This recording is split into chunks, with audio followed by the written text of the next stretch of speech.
Vem balançar com balanço, com orgulho e emoção.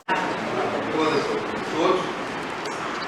Meu nome é Marcelo, professor de Geografia e História, mestre em História, e hoje a gente está vindo aqui, a convite do Gustavo, que fez um projeto, ele do bloco Balanço do Jamelão, aqui do Andaraí, que fez um projeto junto com a escola para a gente conversar um pouco sobre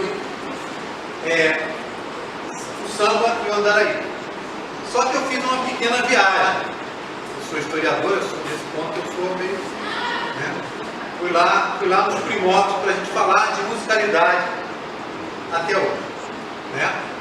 E provavelmente, muita coisa que eu vou apresentar aqui, talvez vocês nem tenham ouvido falar, porque faz parte de um conjunto de coisas que geralmente não são ditas ou não são explicitadas, algumas.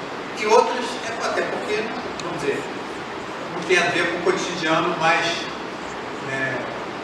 rápido ligado à escola. Mas eu acho interessante. E saber, a maior parte de vocês acho que mora aqui no Andaraí, mora? Sim. Quantos moram no Andaraí? Vamos para cá. Andaraí é o bairro todo, não é só... Entendeu isso? Maravilha. Quem mora em Vila Isabel?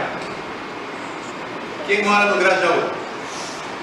Pois é, tudo isso aí, até 1920 era Andaraí, chamado Andaraí Grande. Existia um Andaraí pequeno, que é aquela parte que vai da Praça São Penha até o Alto da Boa Vista. Tudo isso aqui era Andaraí. Então, depois, as coisas foram mudando ao longo do tempo e, por processos históricos, o Andaraí foi diminuindo de tamanho enquanto identidade. E é sobre esse processo todo, é sobre essa história toda que a gente vai conversar um pouco. Vamos lá. A primeira coisa, que a música já existia aqui muito antes do processo de invasão europeia, tá? Ou seja, a palavra Andaraí, ela vem do tupi, que quer dizer Indiraí, quer dizer rio dos morcegos, e em tupi geralmente está ligado a rio, água e tal. Então todas as palavras que têm esse sufixo i, que evidentemente depois foi transformado em i, tem a ver com isso, rio, água, etc. E agora, a palavra andar, eu descobri fazendo esse estudo, representa parte de dança, parte para dança. Olha que interessante, né? Então até a gente pode dizer que mesmo que não seja a constituição do Andaraí, andar quer dizer dançar. Então eu estou convidando vocês a dançar comigo toda essa história, tá bom? Os tamoios tinham muitos danças ligados à sua visão de mundo. Tinham vários tipos. Quando houve a invasão europeia por aqui, os tamoios tiveram uma relação razoável, fraternal com os franceses, que não tiveram uma boa relação com os que eles chamavam de Peró, que eram os portugueses. E um dos franceses que esteve aqui, chamado Jean de Lery, ele não só anotou várias coisas, como anotou uma das músicas que cantava os indígenas aqui. Então essa música, por exemplo, ela pode ter sido cantada aqui, numa aldeia que estivesse aqui perto do Andaraí. E é uma música que fala do Canindé. Canindé é aquela arara amarela e azul que tem no jardim zoológico. Vocês veem no jardim zoológico? Pois é, antigamente essa arara estava aqui. Infelizmente a gente conseguiu fazer com que ela hoje a gente só possa ver no jardim zoológico aqui no estado do Rio de Janeiro, mas antes ela voava por aqui, enfeitava bastante a região. E eles tinham vários instrumentos musicais, principalmente flautas, trombetas, tinha um búzio. Vocês já ouviram o búzio é um tipo de concha que era cheio de curvas, assim, grandão, assim. Eles cortavam ela e faziam uma buzina, e ajudavam a tocar. Também usavam os pés e as mãos e os maracás. Os maracás vocês já conhecem, aquele chucarinho, que tem a sua magia em relação a isso. E as letras estavam vinculadas ao seu universo de religiosidade, eles tinham a sua religiosidade, a gente vê muito que quando chegaram aqui os europeus, eles não reconheceram nos outros a crença, porque eles achavam que eles tinham que ter a crença católica, ou seja, que impor a sua crença, e achavam que os outros que não tinham isso, que tinham outra visão do mundo, não tinham a sua espiritualidade. Eles tinham muito espiritualidade. E aí ele canta, uma das músicas que ele canta no cotidiano é sobre isso, sobre o que ele vê, por exemplo, os arados, os animais. Bom, aqui para o nosso continente. Porque havia uma musicalidade europeia que era diferente da musicalidade aqui existente, que eram várias musicalidades existentes aqui, não era um povo só, eram vários povos aqui, eram 1000 e poucas línguas faladas no que é hoje o Brasil, eram cerca de 1000 povos que existiam aqui, então eram várias musicalidades, vários instrumentos diferentes, e tal, cada povo tinha um. O povo que eles encontraram aqui no litoral do Rio de Janeiro, que era chamado tamoio pelos portugueses, Tupinambá, pelos franceses, tinha uma dessas musicalidades. Então, nesses séculos, os jesuítas que vieram para cá, eles vão tentar não só converter o catolicismo os povos originários que estavam aqui, mas impor também a sua religião e junto com isso a musicalidade. Como os indígenas gostavam muito de música, eles aproveitaram e trabalhavam cantos católicos e introduziram instrumentos. Então, por exemplo, a viola, o cravo, a harpa, a flauta foram instrumentos musicais europeus que foram introduzidos aqui e vários índios foram virtuosos dele. E depois, assim, como você tinha que fazer constantes contatos, né? E a gente está num período em que a escravidão indígena era o principal. A cidade do Rio de Janeiro foi construída na escravidão indígena. Ela, durante todo o século XVI, a maior parte da mão de obra para construir os fortes, as casas, era mão de obra indígena escrava, porque os derrotados, tamanhos derrotados, eles foram escravizados. Uma parte saiu, fugiu, a outra parte construiu a cidade. Então a cidade inicial do Rio de Janeiro, ela é feita com mão de obra escravizada indígena. A presença de outros povos escravizados e transplantados para cá, ela só vai se dar no finalzinho do século XVI, começo do século XVII, que seja 1600, 1600 e pouco, mas mesmo assim, a presença indígena ainda é muito mais forte até 1650.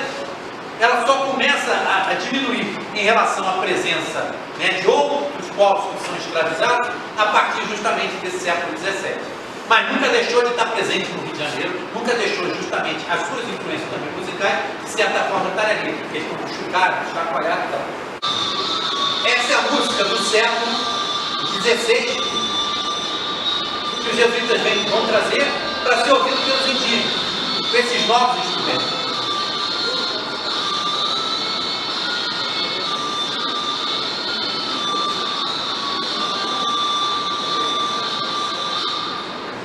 Ouviram? Deu para ouvir aí? Era uma música que tinha a ver com um pouco da questão religiosa, mas também tinha a ver com um pouco com a questão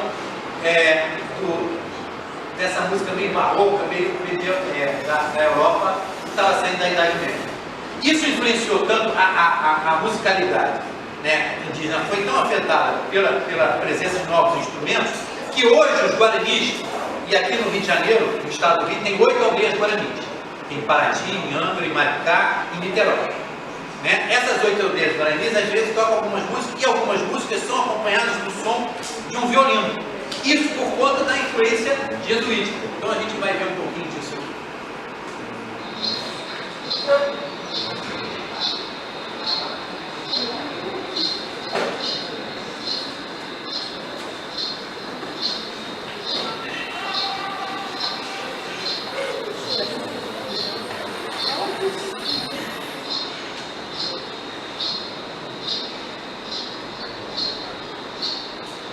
Que é a introdução. Demora um pouco.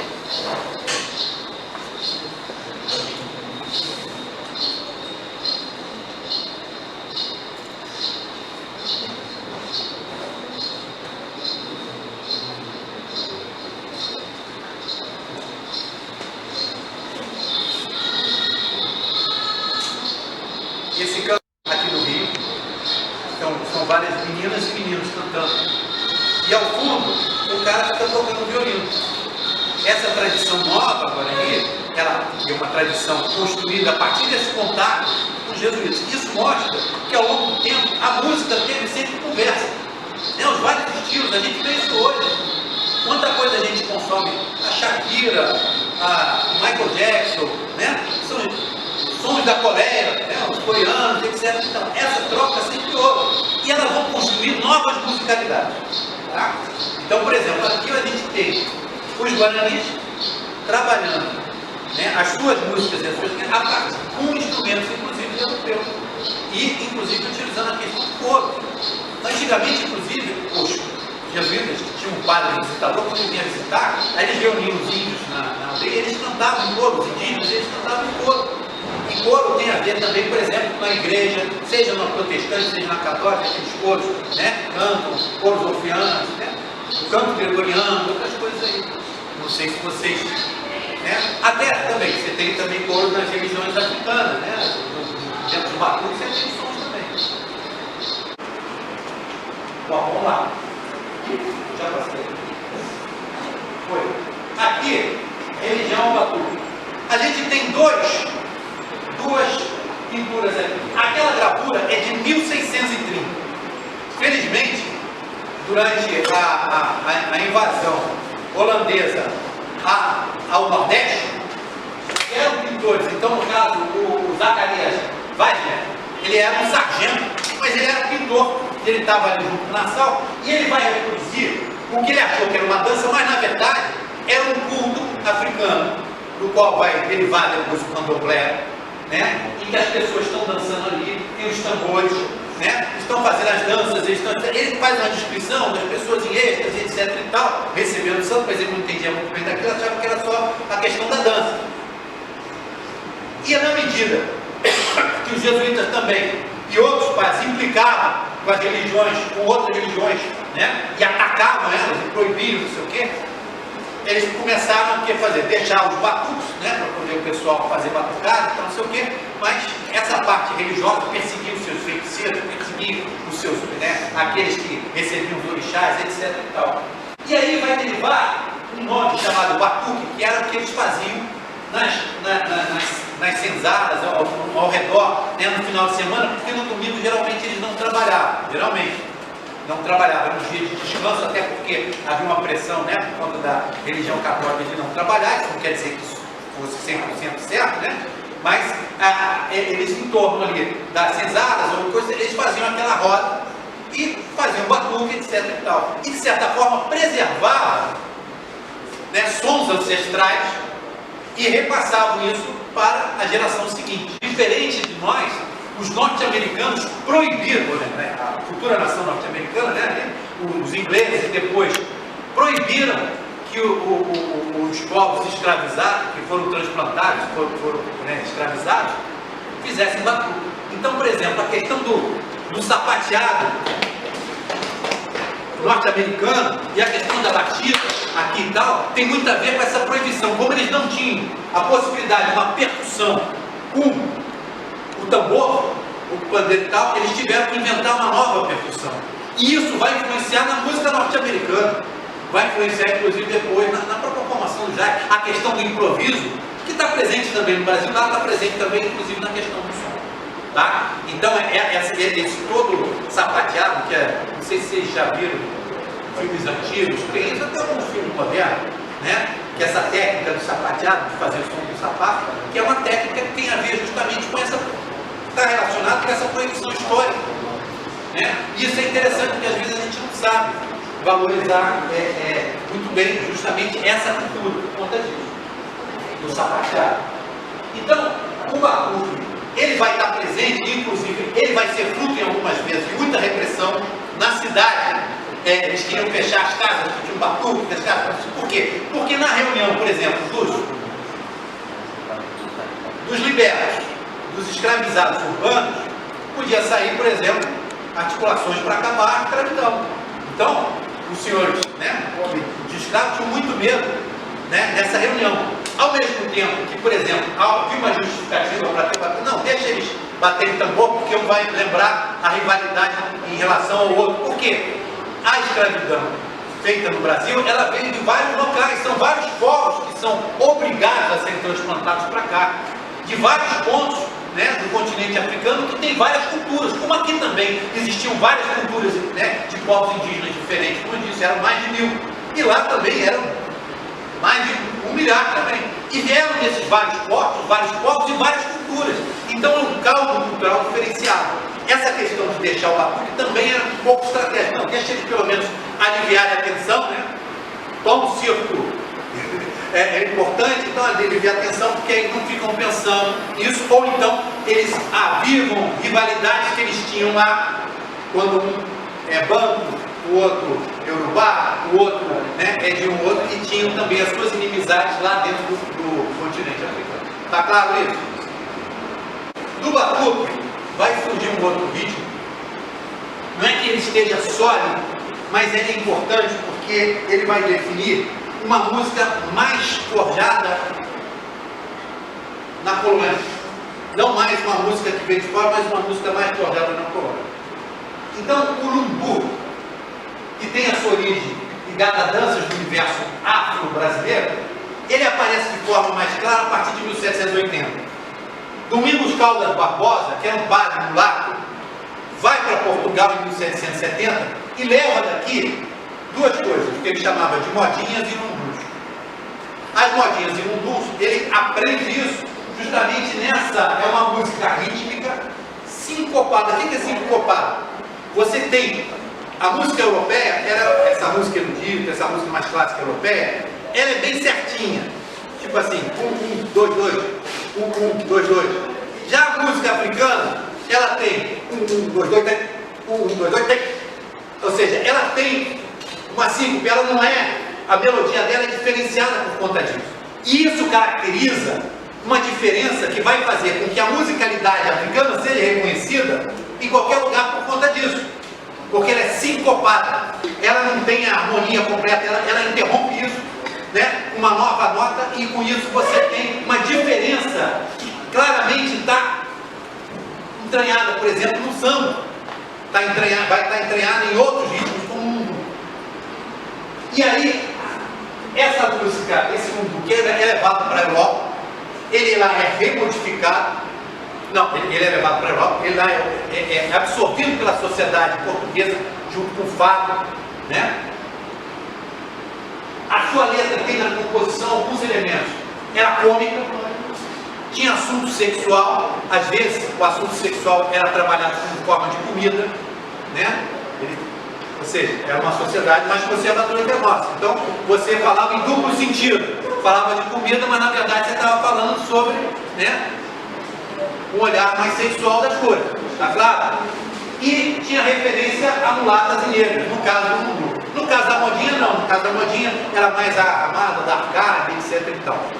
Então, essa é uma influência que vai estar presente também no samba. A questão da letra, diferenciada, do convívio. Esse é o Domingos Caldas Barbosa, que vai levar para Portugal tanto a modinha quanto o mundo. Né? O Ramos Chorão, que é um estudioso, né, dizia que a modinha passou de popular para erudito e de erudito novamente para popular. Ela aparece também em 1780, e um forte traço da modinha é a melancolia. É aquele cara com dor de cotovelo. Inclusive a modinha vai gerar os seresteiros, porque o cara fica lá com a sua amada, não manda nela, blá blá blá blá blá blá blá blá, ó, minha amada, não sei o que e tal, e aquelas músicas, né, de cortar o coração, de dor de corno, etc e tal, e que fica lá, e que a gente tem hoje na tradição, por exemplo, hoje em dia, música de dor de corno é muita música sertaneja, né? Maria Mendonça e outros aí tem muito isso, mas é uma tradição que vem desde aquela época, certo? Então a modinha ela vai fazer isso, porque veja, a música popular começa a estranhar, e essa é a música popular inicial brasileira. Que diferença tem? Então, essa construção, ela é uma construção assim, ó, ela vai entrelaçando musicalidade e vai construindo a música brasileira. As músicas, né, que tem alguma coisa a ver com o nosso passado, com a nossa realidade. A modinha, ela vai se estender a sua influência até o final do século XIX, assim como o lundu, tá? E, no caso do lundu, ele vai também estar, o quê? Ajudando a construção do que a gente chama hoje de samba. Essa aí é a primeira gravura na história do Brasil que captura uma dança que eles chamam de samba, eles chamavam um fato que eles chamam de samba. Pouca gente, infelizmente, hoje conhece a história da Comissão Científica Exploradora. A Comissão Científica Exploradora foi a primeira comissão científica brasileira feita no Império, que a partir de 1959 apoiada pelo Imperador para ir no Ceará e na região norte, que eles pouco conheciam, eles chamavam inclusive do Nordeste e do Norte, que eles pouco conheciam a realidade. né? O Império era muito focado em Minas Gerais, Rio de Janeiro e uma parte de São Paulo e Bahia, só. O resto era um desconhecido completo. Então eles mandam uma expedição que vai Gonçalves Dias, que era poeta, mas também vai investigar a questão indígena, manda o Freire Alemão, que era um grande botânico brasileiro, manda o Raja Gabalha, que era o geólogo lá, mas era um enrolão, e mais um outro lado, que era o zoólogo, para investigar o Nordeste. Para investigar, então eles chegam lá no Ceará e levam o José Reis, que é um desenhista, e eles chegam lá no Ceará e vê os costumes daquela região, e vê essa dança, né, que a mulher está junto aí com o homem e tal, e os outros com o cara tocando violão, o outro tocando uma rabeca, um violino, né, e as pessoas em volta, e eles ouvem falar que aquilo ali é um samba. Era o nome que eles davam naquela região para aquele tipo de dança, para aquele evento. Não era o samba. Entenderam que a palavra, ela também sofre evolução. A palavra também sofre evolução do seu significado, está claro? Então esse samba retratado aqui não tem nada a ver com o samba que a gente quando fala sobre a escola de samba, sobre o samba da escola de samba de hoje, está claro? Mas é a primeira menção em gravura, né, desse termo samba, que vem do semba, né, que é africano, ou então vem de uma outra palavra, talvez de origem indígena. Há uma polêmica em relação a isso, mas eu não vou entrar nela, só vou dizer que existe a polêmica. Bom, e era a música que era a dança das camadas mais pobres da população naquela época. O samba como dança. Esse samba, que tinha nomes diferenciados no país, ele é uma dança rural, ele não é uma dança urbana. Hoje a gente vê o samba como uma dança urbana, da cidade, né? O pessoal do samba é todo aqui da cidade, das comunidades, etc e tal. Mas não era uma dança rural. No interior do Rio de Janeiro ela se chamava chiba. Na Bahia, no Ceará, ela se chamava samba. Em Minas Gerais era cateretê. E o cateretê tem muita ligação também com a influência indígena. No sul era fandango. Era uma dança rural da metade do século XIX. Essa palavra samba começa a aparecer mais no Rio de Janeiro somente a partir de 1870. E isso muito por influência de baianos que vinham para cá. A escravidão estava diminuindo lá na Bahia, né? Os escravizados estavam libertos e eles vinham para cá por oportunidade de trabalho. Trabalho no Porto do Rio de Janeiro, café em ascensão, você tinha muita exportação, você tinha muito trabalho no caso do Porto. Aqui, quando os baianos chegavam, eles eram recebidos por uma comunidade baiana que existia lá no Morro da Conceição. Alguém aqui conhece o Morro da Conceição? O Morro da Conceição é ali perto da Saúde Gamboa. Sabe onde tem aquela avenida do prefeito? Enorme, dos armazéns, do Cais do Porto.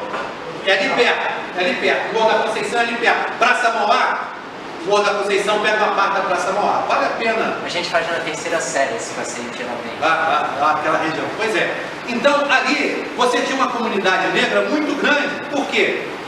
Eles trabalhavam muito no Cais do Porto e também eles recepcionavam aqueles que vinham de fora e estavam desempregados, ou estavam fugindo, ou por conta de processos, estavam saindo dos seus locais e tal. Então, eles eram acolhidos ali. Ali no Morro da Conceição, você tinha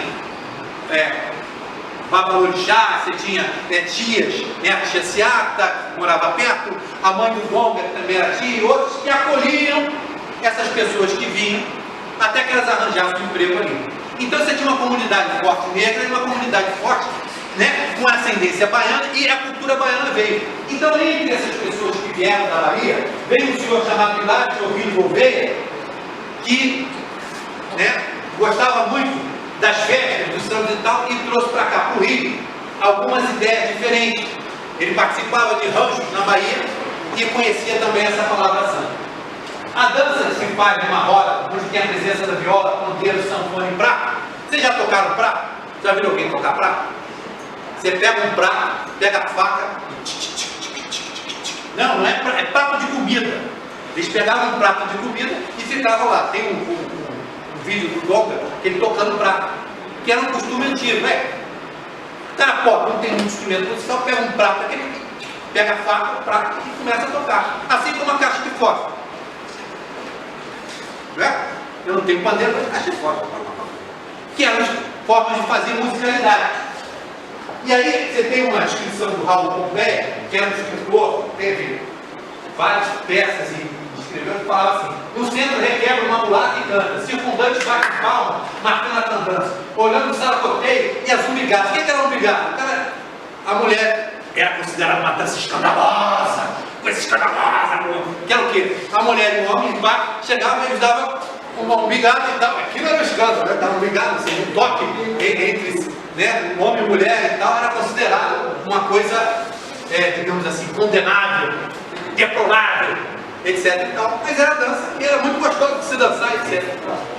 Na verdade, os caras ficavam com inveja porque tinham o quê?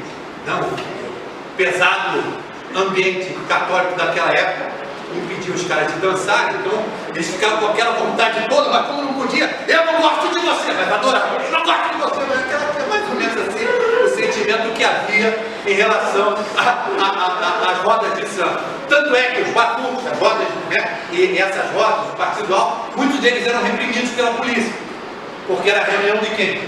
Das classes perigosas, daqueles que queriam a sua liberdade, daqueles que não queriam mais a escravidão, daqueles que queriam mais acesso à sociedade e que não tinham.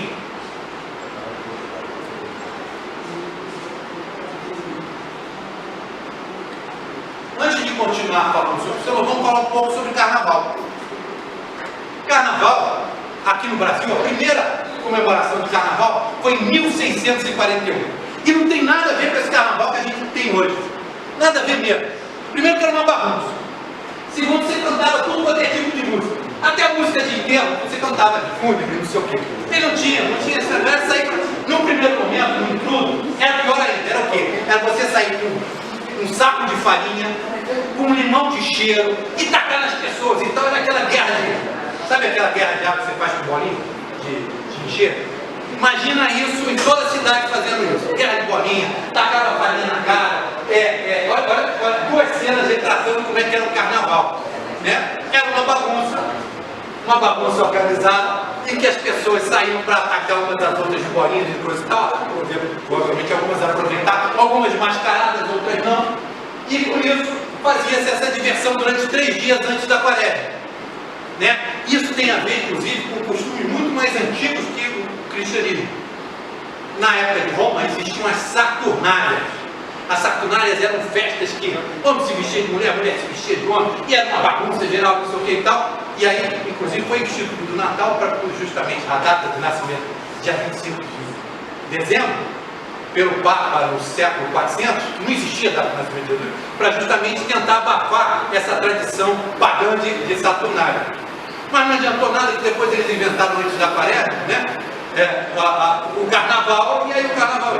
Só que isso incomodava muito aqueles que queriam fazer um Brasil diferente, um Brasil olhando para a Europa, um Brasil olhando para a França. Então eles pensavam, pô, carnaval veneziano, todo mundo em carros alegóricos, bonitos, saindo lá, as pessoas mascaradas, aqueles bailes de máscara. E muitos filhinhos dos burgueses daqui no Brasil iam estudar na Europa, fazer medicina em Montemar, fazer direito, estudar em Coimbra direito, etc. E viam aquelas formas comportadas de carnaval e resolveram então começar a fazer uma campanha na imprensa, porque a imprensa que ele escrevia, geralmente a maior parte da população era analfabeta. Então quem escrevia para a elite. E a elite, evidentemente, estava tendo outras ideias de separar o carnaval, então queria fazer um carnaval para as elites. E começou, primeiro, a partir de 1854, pedir a proibição do intrudo. E, em segundo lugar, a partir de 1855, inclusive José de Alencar, aquele escritor, participa a fazer uma cópia da Europa para fazer o quê? As sociedades carnavalescas. Essas sociedades carnavalescas, até hoje você tem ainda uma aqui no Brasil. Parece que em Santa Catarina tem, mas aqui no Rio de Janeiro você tem um que deriva desse momento, que são os democráticos. O Clube Democrático fica aí no Riachuelo. Quem quiser, tem bons bailes de carnaval lá. Eu já fui lá algumas vezes, sabe? E esse democrático é um dos que funda nessa época, os tenentes do diabo, os felicianos, os democráticos e outras sociedades vão ser fundadas para justamente fazer isso. Carros alegóricos, bonitos, desfiles. Depois vai evoluir para as batalhas de confete, tudo comportadinho, tudo bonitinho, e não sei o quê, e os bailes lá. nada a ver com o populacho, com a população, tinha um horror de moda, sabe aquele negócio? Começa a se constituir muito isso, né? O horror daqueles que constroem o país, mas que são relegados a uma outra posição na sociedade, que a gente tem que cada vez mais lutar para evitar.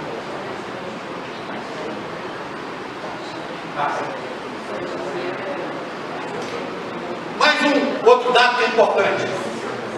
Esse português, chamado José Nogueira de Azevedo Paredes, José Nogueira, conhecido como Zé Pereira, ele resolve em 1848, 46, fazer uma coisa que tinha em Portugal, que é uma tradição. Ele pega um bumbo e sai desse carnaval que não tinha música, que cantava qualquer música ou não cantava nada, e sai com o bum, bum, bum, bum, bum. E aí todo mundo acha aquilo legal. Pô, vamos imitar esse cara, vamos trazer mais bumbo pra rua. E começa assim a trazer bumbo. E essa atividade de trazer bumbos e tocar fica sendo, né, chamado de Zé Pereira. E tudo que vai adiante vai adicionar isso. E Zé Pereira até hoje faz sucesso no carnaval. O que aconteceu? Pouco tempo depois, houve uma peça que, usando essa figura do José Pereira, que é uma figura histórica, que é uma pessoa, um português aqui do Rio, ele pega uma música que era dos bombeiros de Paris e faz uma letra com Zé Pereira. Vou abrir alas que eu quero passar, vou abrir alas que eu quero passar, eu sou da Lira, né? Rosa de Ouro é que vai ganhar. E por que ela fala que Rosa de Ouro é que vai ganhar? Porque acontecia o seguinte: assim como as sociedades tinham aqueles carros alegóricos, eles desfilavam, mas eles gostavam de ir na rua do ouvidor. Todo mundo aqui conhece a rua do ouvidor, não precisa cidade? Alguém já foi na rua do ouvidor? Levanta o braço aí. Alguém já foi na rua do ouvidor? Passou pela rua do ouvidor? Onde é isso? No centro da cidade. João, por favor, João, vamos fazer um passeio de centro da cidade. Eu não dou aula para eles, não sou nem professor deles ainda. Vamos fazer. Só Não fazer. Ali era o que seria hoje o shopping center, sabe? Aquele shopping center famoso, não sei o quê, de dita moda. A Rua do Ouvidor era onde tinha os principais jornais do Rio de Janeiro, onde tinha as madames francesas que traziam os vestidos importados da França, traziam a moda para cá.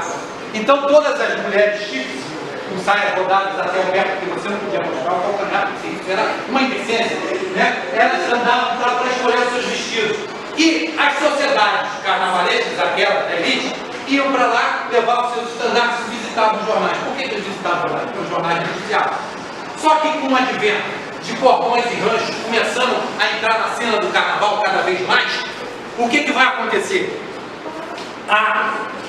Esses cordões também querem fazer a mesma coisa que as sociedades, e vão lá com seus estandartes e visitam as gerações.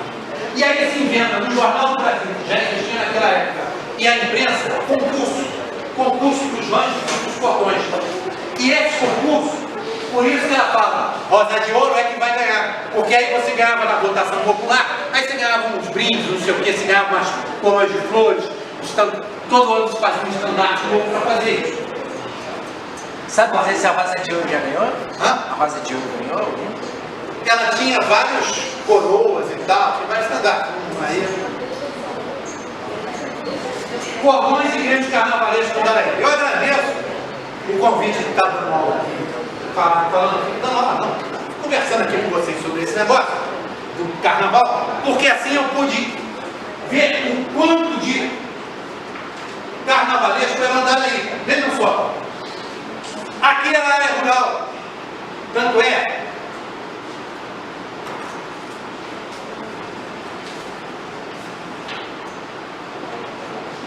nós fizemos no ano passado 175 anos do bairro do Daraí. Nós instituímos o bairro do Andaraí, o aniversário do bairro do Andaraí em setembro, 21 de setembro, porque a gente resolveu, propôs para a Câmara dos Vereadores, o grupo Filhos do Joano, o coletivo do qual faço parte, propôs à Câmara dos Vereadores que colocasse a data da primeira fábrica que foi instituída, onde hoje é o batalhão da PE, ali no início da Barão do Mesquita, ali no meio da Barão do Mesquita, sabe? Aquele batalhão da PE era onde ficava a fábrica do Rápido. Então, antes era uma área só de fazendas. Com a instituição da primeira fábrica ali, você começa a transitar do rural para o urbano, né? Naquela época tinha pouco menos de 13 ruas aqui no Andaraí, e o resto era tudo fazenda. Fazenda Grande do Macaco, que era a fazenda comprada pelo imperador, né, que vai virar depois o bairro de Vila Isabel. Outras fazendas que tinham no fundo, que depois vai virar o Grajaú, e as ruas do Andaraí, que eram 13.870. E aí, as fábricas, as grandes fábricas, elas não se instalavam no centro da cidade, porque elas precisavam de uma força motriz. Qual era a força motriz no século XIX? Qual era a força motriz? A energia vinha de onde no século XIX? Além do fogão dos focos das pessoas. Para mover as fábricas, o que movia as máquinas? Vapor. Isso, vapor. E o vapor vinha de onde? Você faz vapor do que? Da água. Então eu tinha que procurar onde tinha mananciais de água. Onde tinha mananciais de água? Na Zona Sul. Gávea, Jardim Botânico, tudo bairro Operário. Hoje era bairro Operário, mas era bairro Operário. E aqui, Vila Isabel, Andaraí, os rios daqui, o Rio Joana, que era chamado antigamente Rio Andaraí, o Rio Cachorro 1, Cachorro 2, que vão constituir, né, a outra parte ali, naquela área de Vila Isabel. Toda essa área vai pegar esses rios para construir. Eles compram fazendas, e parques de fazenda, parques de propriedade, e vão construir o Confiança, que hoje é o Boulevard, que hoje não é mais Boulevard, que agora é o quê? Vai virar açaí.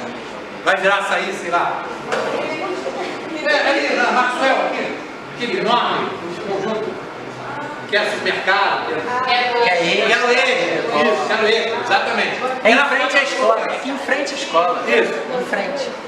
E também vai ser constituída uma outra fábrica no final do século, chamada Fábrica Cruzeiro. Vocês conhecem o Conjunto Tijolinho? Sim.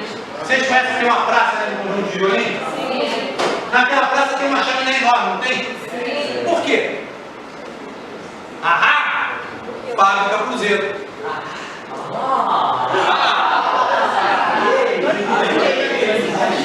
Tem que Elementar para o negócio. tem que fazer um passeio com eles. Cara, então, por exemplo, ao lado do Conjunto Tijolinho, tem a Associação dos Funcionários do Banco Central. A ASBAC, a casa da ASBAC, era a casa de administração da Fábrica Cruzeiro. Então, você tem uma concentração de operários que vão ser, né, que vão existir aqui, eles têm que morar em algum lugar. Por exemplo, a Confiança fez um monte de casinhas do lado. Até hoje você tem as casas do lado da Confiança. Na rua Maxwell ali, aquelas casas, atrás do Boulevard, aquele lado lá, todas aquelas casas moravam os operários que trabalhavam na fábrica. E aí o que acontece? Inclusive, era uma das formas de controlar os operários. Se vocês fizerem greve, eu tiro a casa de vocês, eu tiro tudo. Mas eles faziam. Eles são danados, eles faziam. Fizeram greve em 17, fizeram greve em 1919, por melhor salário, por melhores condições de vida, porque não dá para aceitar a exploração. Então, esses trabalhadores, eles também eram aquelas pessoas que gostavam de dançar, de cantar, de brincar, de estar nos ranchos, de estar nos cordões. Por isso, essa quantidade enorme, Grêmio Carnavalesco, flor dos operários do Andaraí, cordão carnavalesco, estrela do Andaraí, Grêmio Carnavalesco, estrela de ouro de Vila Isabel, Centro Operário do Andaraí Grande, cordão flor do Andaraí Grande, Grêmio Carnavalesco, flor do Cruzeiro, da Fábrica Cruzeiro, Grêmio Carnavalesco, Sereia de Ouro, Grêmio Carnavalesco, Faísca de Ouro, estrela do Andaraí, zoológico. Porque o zoológico feito pelo Drummond, existia uma população que morava ali em torno, depois vai dar origem ali ao pessoal do Morro de Macaco, que também tinha o seu cordão. E as garbosas do Andaraí só tiveram 3 votos no carnaval de 1903.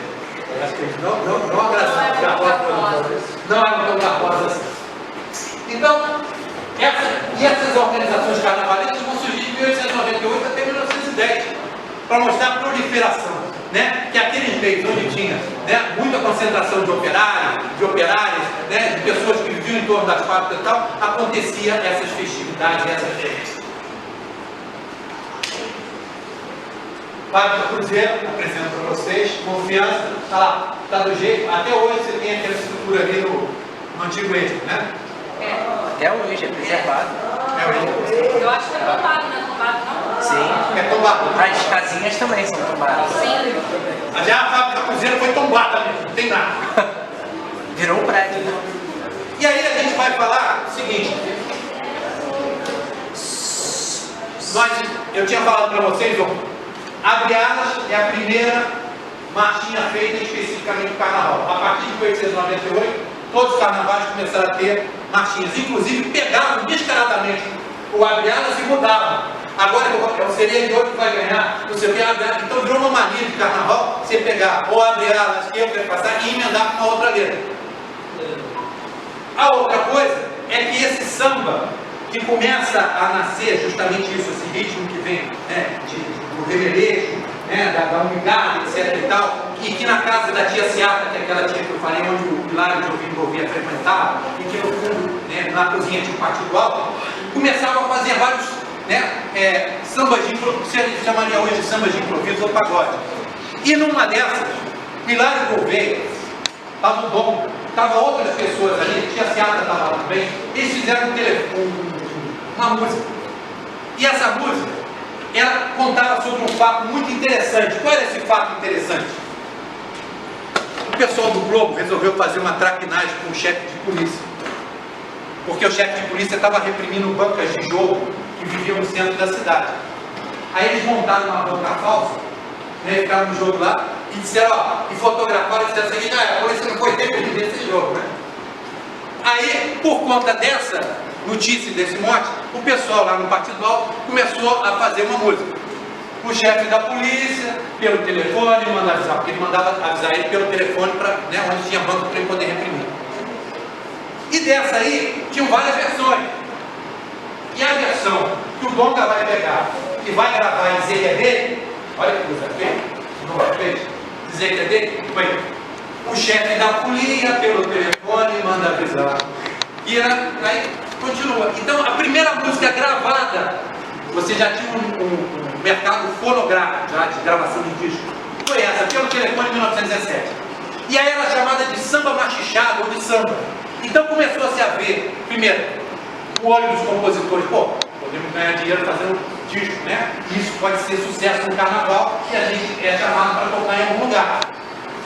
Então, por isso, esse tipo de samba machista e tal começa a bombar. Então, a origem do samba carioca começa a partir de 1917 com isso aí. E no carnaval você já tem aqueles cordões, a porta-estandarte, porta-bandeira, já tem um tipo de música de marcha do carnaval, você já tem tema para todo ano de carnaval, você tem um concurso de carnaval, um desfile que começa a ser no centro da cidade, por exemplo, os grupos daqui vão dar aí, desfilar na Rua do Vidor, aí vamos desfilar na Praça 11 hoje, onde tem um desfile chamado Balança Mas Não Cai, onde tem do lado a escola Tia Seata, ali, vocês já ouviram falar desse edifício? Não.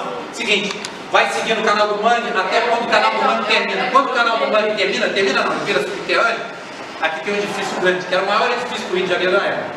Por isso todo mundo tinha medo do morar nele, porque ele diziam, ele vai balançar, mas ele não cai. Inclusive era um programa de rádio. Balança, balança, mas não cai! Inclusive tinha humoristas que faziam rádio esse balanço. Então, o que acontece para a gente tentar finalizar aí as coisas? Esse samba de 17, ele é um samba desse tipo, mas você já tinha aqui uma evolução da dança, o pessoal lá, assista, você já tinha uma organização de várias escolas de samba, mas ainda você não tinha. Aí, o pessoal que sai daquela região de Buenos Aires, Praça Mauá, muitos que vão ser expulsos do centro da cidade, porque a construção da Avenida Central, hoje a Avenida Rio Branco, derrubou 700 prédios. Que saíram da fábrica as fábricas do André. E uma dessas ele viu fininho, tão bela, fininha. Será que você vai dar bola para mim? Então a filhinha, na verdade, ele fez um samba para ela, chamado Samba dos Três Apitos. E esse Samba dos Três Apitos fala dos três apitos da fábrica, que seria a fábrica Cruzeiro. Só que ele errou redondamente, porque o samba era da confiança, a confiança não tinha 3 apitos, tinha 9 apitos, era o primeiro apito dos moradores ali de volta, 5h45, acorda! Você tem que trabalhar. 7 horas, apito longo, hora de entrada dos trabalhadores. 7h45, dançou, não entra mais e perdeu o dia. Então eram os 3 apitos da fábrica. Só que ele tinha visto a filhinha e não entregar para a irmã dela vazia a marmita, porque ela trabalhava, era o que seria depois de Grajaú, uma fábrica de botão de roupa, tá? Hoje em dia a gente faz botão de roupa, mas tinha fábrica de botão, não era botão de jogar Aliás, tocava no campo. Então ele fez essa música dos 3 apitos para ela. Que era assim: quando o apito da fábrica de tecido vem dos meus ouvidos, eu me lembro de você, mas você anda sem dúvida bem zangada e está interessada em fingir que não me vê. Você que atende ao apito de uma chaminé de barro, porque não atende o grito tão aflito da música. Você no inverno, sem meias, vai para o trabalho, não faz fé no agasalho, nem no frio você crê. Mas você é mesmo aquilo que não se grita quando a fábrica grita e faz reclamo de você. E ele continua a música. Eu ia trazer a música para vocês, mas como está sem internet aqui, vocês procuram na internet 3 apitos lá, vocês vão ver que é uma música bonitinha. Era um samba lento que ele fez, mas já era dentro da conformação do samba. E um samba feito no Andaraí, para uma pessoa do Andaraí que ele queria enamorar. Manuel Rota morreu de de tuberculose, que era a doença dos poetas, que matou Castro Alves e Napoleão. Agora, o Andaraí também, a fábrica, Cruzeiro, tinha futebol, olha aqui. Andaraí Esporte Clube, tá vendo? Número 20. E tinha um grande jogador do Andaraí. Andaraí Atlético. Andaraí Atlético, por isso. E tinha a sede dele, inclusive, ficava em Vila Isabel. Mas você sabe o shopping center aqui? Boulevard Shopping. Aqui. Da Barão de São Francisco? Era, na verdade, antes do Campo do América, e antes de ser o Campo do América, era o Campo do Andaraí. Olha ali o Campo do Andaraí ali, ó. Naquela fotografia do lado de lá. Aquele existe. Campo do América? Esse Campo do América não existe mais, isso virou shopping. Campo do América que tem é na Baixada. É na Baixada agora. O Campo do É América era aqui, na Barão de São Francisco. Agora lá em Mesquita. É de São O Paulo. clube era na É de Tijuca. São Agora é de São Paulo. A sede do futebol de campo era aqui, na Barão de São Francisco, onde está o Boulevard. E ali naquele campo ali enchia. E o Andaraí jogou muito, ele foi até, né, chegou a ser vice-campeão do Campeonato Carioca em 34, jogava contra o Flamengo, jogava contra o Vasco, contra o Botafogo, contra o Vila Isabel, contra outros times aí, contra o Mangueira, que tinha um time também de futebol. E tinha um grande jogador, que era o Dondon, que é inclusive o nome do lado aqui, o lado do Dondon. Em homenagem a ele, o meu Lopes fez um samba. E a gente gosta muito de tocar, e quem canta bastante esse samba é o Zeca Pagodinho. Aí no tempo, o Zeca não jogava no Andaraí, nossa vida era muito simples, viver. Não tinha tanto miserê, nem tinha tanto tititi. No tempo que não jogava no Andaraí, por aí vai. Propaganda era reclame, ambulância era toda assistência. Mancada era um baita vexame e pornografia era só saliência. O Tiel chamava-se Porta Seis, revista Pequena Gibi, no tempo que Dodô jogava no Andaraí. Então ele faz uma música, relembrando esse tempo que Dodô jogava no Andaraí, que era a década de 30, né? Muito legal, eu gosto muito dessa música, o Dudu Nobre também canta ela, é bacana de se ouvir, e que é uma homenagem não só ao time do Andaraí, ao Dodô, mas ao próprio bairro. Essa tradição do samba existe até hoje. Nós temos o Flor da Mina do Andaraí, veja, o nome Flor da Mina está relacionado àqueles cordões do início do século. Flor, né? Rosa, semente, etc e tal. E ele vai ser fundado em 62, hoje está na 3ª divisão do Carnaval Carioca. Além dele, nós temos também outros blocos.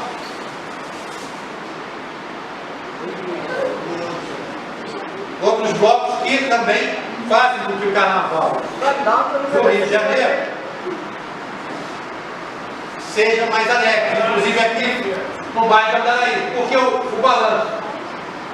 Tem balanço? Né? No Jamelão, assim, você vê o Flor da Mina, você sempre é um de carnaval, ali é baiano, ali é o baiano, são fotos do Arquivo Nacional bem antigo. Antigamente você tinha que passar o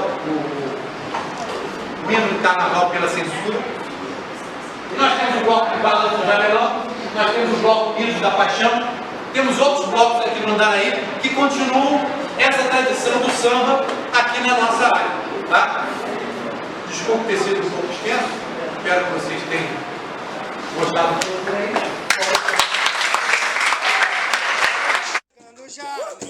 Vem balançar com balanço, com orgulho